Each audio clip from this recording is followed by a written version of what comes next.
দুই সেজদার মাঝখানে যদি এই ছোট্ট দোয়াটি একবার পাঠ করতে পারেন তাহলে আল্লাহ রাব্বুল আলামিন অল্প দিনেই হালাল উপায়ে আপনাকে ধনী বানিয়ে দিবেন। শুধু তাই নয়, ওই ব্যক্তিকে আল্লাহ রাব্বুল আলামিন আরো 4টি পুরস্কারে পুরস্কৃত করবেন। 1. রিজিক বৃদ্ধি করে দিবেন। 2. আল্লাহ পাক আপনার জীবনের গুনাহগুলোকে মাফ করে দিবেন। 3. তার উপর জান্নাতি প্রশান্তি নাজিল করে দিবেন এবং 4.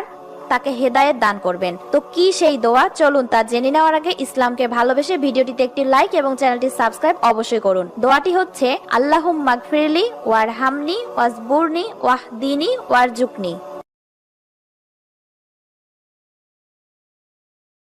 দুই সেজদার মাঝখানে যদি এই ছোট্ট দোয়াটি একবার পাঠ করতে পারেন তাহলে আল্লাহ রাব্বুল আলামিন অল্প দিনেই হালাল উপায়ে আপনাকে ধনী বানিয়ে দিবেন। শুধু তাই নয়, ওই ব্যক্তিকে আল্লাহ রাব্বুল আলামিন আরো 4টি পুরস্কারে পুরস্কৃত করবেন। 1. রিজিক বৃদ্ধি করে দিবেন। 2. আল্লাহ পাক আপনার জীবনের গুনাহগুলোকে মাফ করে দিবেন। 3. তার